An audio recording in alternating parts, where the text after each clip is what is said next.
Sementara itu, Mpu Songgondaru dan kedua cantriknya telah bersiap pula. Mereka berdiri berdekatan. Agaknya cara itu adalah cara yang paling baik untuk melawan jumlah yang jauh lebih banyak. "Jika kalian menyerah," berkata pemimpin serigala putih itu, "mungkin aku masih mempunyai beberapa pertimbangan. Yang harus mati adalah Songgondaru. Yang lain mungkin masih akan dapat melihat matahari terbit esok pagi." Tidak ada yang menjawab. Mpu Baladatu berdiri tegak bagaikan patung dengan tombak bertangkai pendek di tangannya. Namun setiap kali di luar sadarnya, ia masih juga meraba pisau belati panjangnya. Sejenak ketegangan telah mencekam tempat itu. Orang-orang berilmu hitam dari kelompok serigala putih itu telah siap dengan senjata masing-masing. Ternyata senjata mereka bukanlah pisau-pisau belati pendek atau panjang atau pisau belati rangkap, tetapi sebagian besar dari mereka adalah bersenjata pedang. Pemimpinnya memegang senjata yang agak lain, sebuah bindi yang bergerigi. Sedangkan seorang yang lain memegang sebilah keris yang besar dan panjang, seperti sebilah pedang. Pemimpin serigala putih itu kemudian melekatkan jari-jarinya di mulutnya. Ketika terdengar mulut itu bersuit nyaring, maka mulailah ke-15 orang itu bergerak. Mereka melangkah maju dengan senjata yang teracung. Ke-6 orang yang berada di dalam lingkaran itu telah bersiap menghadapi kemungkinan. Senjata mereka bagaikan bergetar di tangan yang bergetar pula.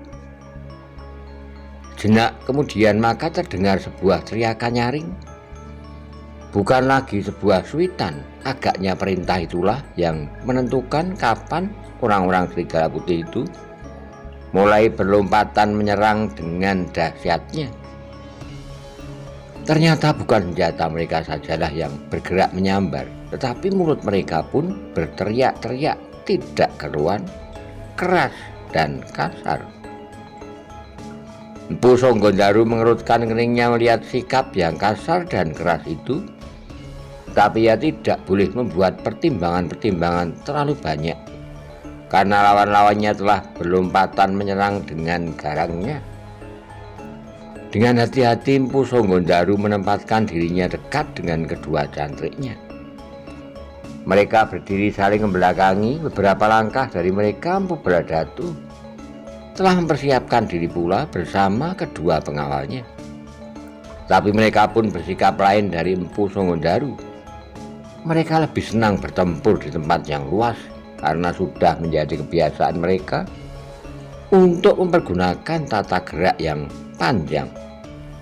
Meskipun untuk melayani lawannya, kali ini mereka tidak langsung berada di dalam sebuah lingkaran yang berputaran. Ternyata orang-orang yang berilmu hitam yang tergabung di dalam kelompok yang disebut serigala putih itu tidak mempergunakan cara yang selama itu dipakai oleh Mpu Baladatu. Mereka tidak bergerak dalam lingkaran yang berputaran, tapi mereka menyerang lawannya bersama-sama. Mereka telah membagi diri untuk menghadapi lawannya yang terpecah pula.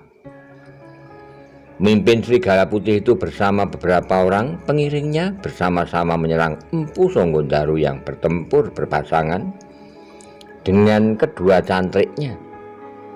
Sementara itu beberapa orang yang lain telah menyerang Mpu Baladatu dan kedua pengawalnya yang bertempur terpisah. Dalam benturan pertama sudah terasa betapa Mpu Songgondaru mempunyai kekuatan yang tidak terduga oleh lawannya. Pemimpin serigala putih itu terkejut ketika senjata membentur senjata Mpu Songgondaru. Hampir saja senjatanya terlepas. Untunglah bahwa ia sempat melompat surut dan memperbaiki keadaan, sementara beberapa orang-orangnya yang telah melindunginya. Dengan demikian maka Mpu Songgondaru dapat menjajaki bahwa meskipun lawannya berlipat jumlahnya, namun ia masih mempunyai kesempatan untuk keluar dari lingkaran maut itu. Dalam pada itu sekilas ia melihat adiknya yang sedang menghadapi 3 orang sekaligus. Dengan garangnya Empu Baladatu menangkis setiap serangan dan bahkan kemudian ia pun menyerang dengan garangnya pula. Empu Songgondaru menjadi agak tenang. Nampaknya adiknya tidak segera mengalami kesulitan. Mudah-mudahan kami mampu mempertahankan diri, gumam Empu Songgondaru di dalam hatinya. Ternyata bahwa Empu Songgondaru yang telah berhasil membunuh seekor harimau dengan tangannya itu benar-benar memiliki kekuatan yang luar biasa. Meskipun masih nampak goresan luka di tubuhnya yang sudah tidak mengalirkan darah lagi, namun ia sama sekali tidak mempengaruhinya. Ia masih tetap lincah dan garang. Namun dalam pada itu kedua pengawal Empu Baladatu yang masih harus bertempur melawan 2 orang, ternyata pada permulaan perkelahian itu sudah nampak bahwa mereka akan segera menemui kesulitan justru karena mereka bertempur dengan cara yang tidak biasa mereka lakukan. "Bertahanlah dengan caramu itu," teriak Empu Baladatu. Kedua pengawalnya tidak menyaut, tetapi mereka terdesak mundur. Empu Baladatu yang kemudian pergunakan setiap kesempatan untuk menolong kedua pengawalnya. Ia bertempur seperti seekor burung, meskipun ia tidak berlari-lari melingkar lawannya, namun ia mempergunakan ruang yang luas untuk mengatasi kesulitannya. Sikapnya memberikan contoh kepada kedua pengawalnya seperti Empu Baladatu. Maka mereka pun mempergunakan cara yang serupa, meskipun mereka tidak dapat melingkari lawannya. Namun gerakannya yang panjang itu rasa-rasanya telah memberikan napas kepada mereka. Loncatan-loncatan yang jauh dan sekali-sekali tidak dapat menyembunyikan unsur gerakan melingkar telah membuat lawannya harus menyesuaikan diri. Itulah kemenangan mereka. Mereka sudah terbiasa berkelahi dengan gerakan dan tenaga yang banyak, berlari-lari berputaran untuk waktu yang lama, dan kini mereka pun tidak segera diganggu oleh pernapasan mereka yang terlatih ketika mereka bertempur sambil berloncatan dan bahkan berlari-lari. "Licik!" tiba-tiba salah seorang dari kelompok serigala putih itu berteriak, karena lawannya selalu menghindar menjauhkan diri, kemudian dengan tiba-tiba menyerang dengan lompatan yang panjang. "Siapakah yang lebih licik?" jawab salah seorang pengawal Empu Baladatu. "Kalian bertempur berpasangan. Jika aku hanya menghadapi seorang lawan, aku akan pergunakan cara yang lain." Lawannya menggeram. Mereka mencoba untuk mengurung gerak pengawal Empu Baladatu, tapi mereka tidak berhasil karena pengawal-pengawal itu mampu bergerak jauh lebih lincah dan cepat. Selebihnya pernapasan mereka pun lebih terlatih untuk melakukan gerakan yang jauh lebih banyak lagi. Sementara itu lawan Empu Songgondaru dan kedua cantriknya telah membelah kelompoknya dan mengepung mereka bertiga. 8 orang yang dipimpin langsung oleh pimpinan gerombolan orang berilmu hitam yang bernama Serigala Putih itu. Namun nampaknya Empu Songgondaru memang memiliki kekuatan yang melampaui kekuatan orang kebanyakan, bahkan melampaui pemimpin gerombolan Serigala Putih itu. Sehingga karena itu maka setiap serangannya tentu telah menyibakkan lawan-lawannya.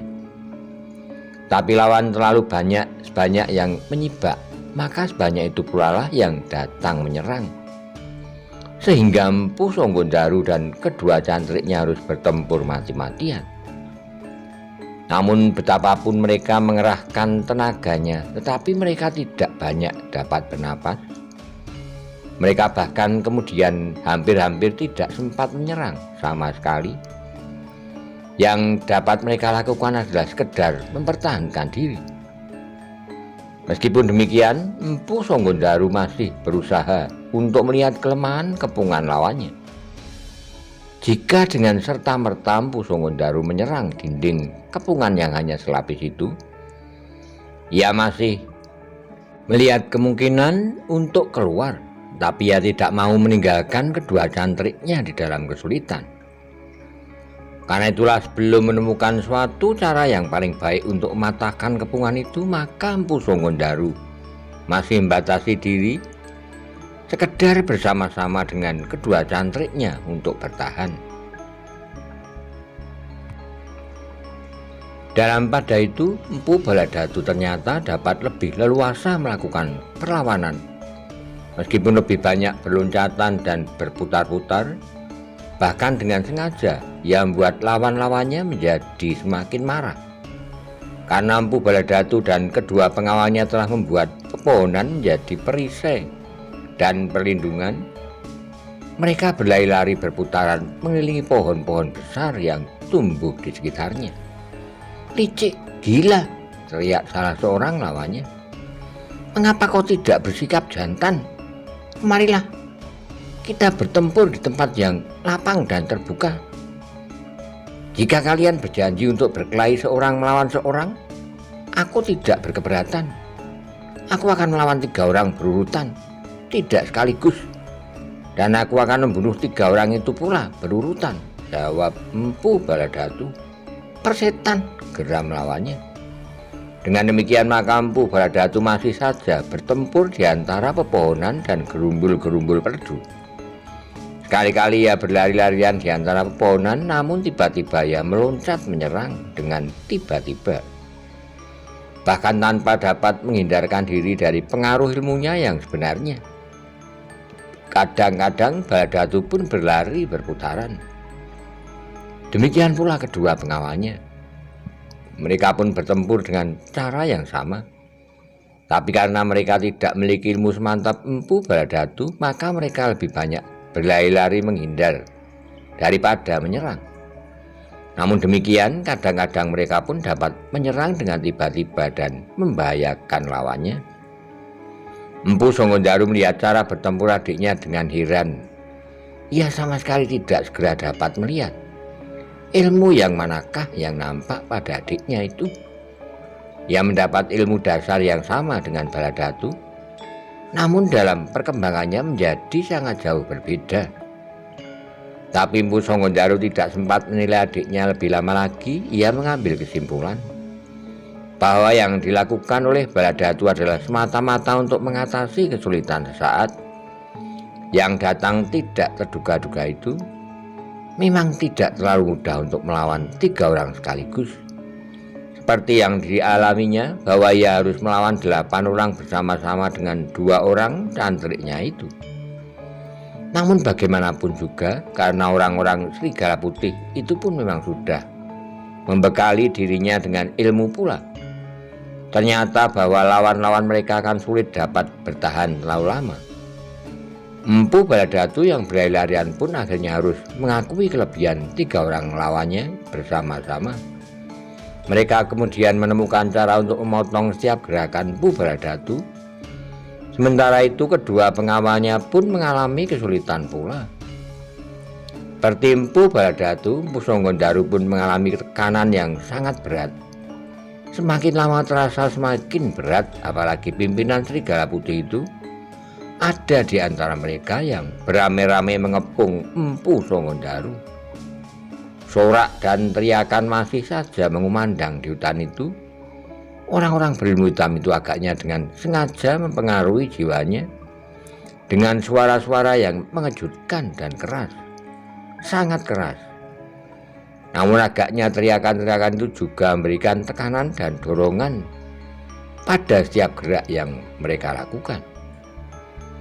Jika untuk beberapa lama ke-6 orang itu masih dapat bertahan, itu adalah karena ternyata mereka memiliki ilmu yang lebih baik dari lawan-lawannya. Tapi perbedaan jumlah ternyata telah sangat menentukan pula. Ketika desakan lawannya menjadi semakin berat, maka rasa-rasanya ujung senjata mereka telah mulai menyentuh kulit.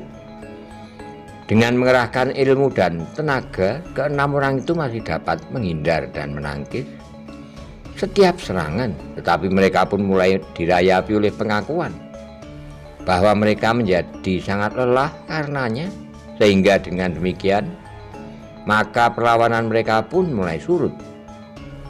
Pemimpin Serigala Putih itu melihat bahwa Empu Songondaru dan kedua cantriknya tidak lagi segarang sesaat ketika mereka mulai dengan pertempuran itu.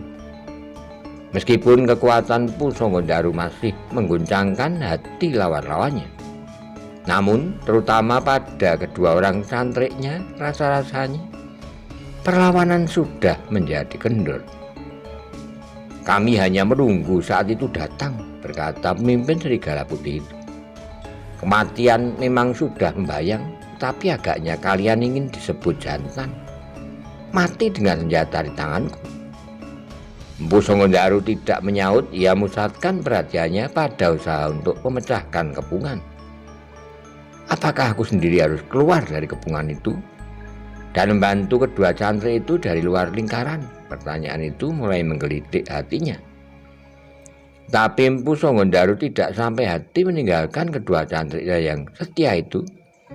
Jika ia terlambat, maka keduanya tidak akan tertolong lagi karena tekanan lawan seolah-olah sudah tidak terbendung lagi. Demikian pula keadaan Empu Baladatu bagi Empu Baladatu sendiri. Meskipun ia harus melawan 3 orang, tetapi masih melihat kemungkinan baginya menyelamatkan diri di sela-sela pepohonan. Meskipun seandainya ia harus melarikan diri, tapi kedua orang pengawalnya benar-benar telah mengalami tekanan yang hampir tidak teratasi. Yang kemudian terjadi adalah benar-benar mencemaskan. Seandainya pada saat yang dekat Empu Baladatu dan Empu Songondaru masih dapat bertahan, tapi jika para pengawalnya dan cantriknya terbunuh, maka akan datang saatnya keduanya pun akan terbunuh pula. Tapi Empu Songondaru tidak akan ingkar seandainya ia harus mati karena dendam yang menyala di hati lawan-lawannya itu. Ia sudah ikhlas, tapi yang mendebarkan jantungnya justru akibat dari kematiannya. Orang-orangnya di Padepokan tentu akan mengalami perlakuan yang sama sekali tidak diinginkan. Jika aku sempat mengumpulkan kekuatan di Padepokan, maka tentu tidak akan dapat terjadi perlakuan serupa, desis Empu Songondaru dalam hatinya. Tapi yang terjadi sudah terlanjur terjadi. Ia tidak berada di antara anak buahnya. Adalah suatu kelengahan bahwa dalam keadaan yang gawat aku meninggalkan Padepokanku. Ia melanjutkan di dalam hati, tetapi semata-mata karena keinginanku untuk mengantarkan adikku melihat isi hutan ini. Dan aku sama sekali tidak memperhitungkan bahwa hal itu akan terjadi saat ini, justru ketika aku sedang terpisah dari cantrik-cantrikku.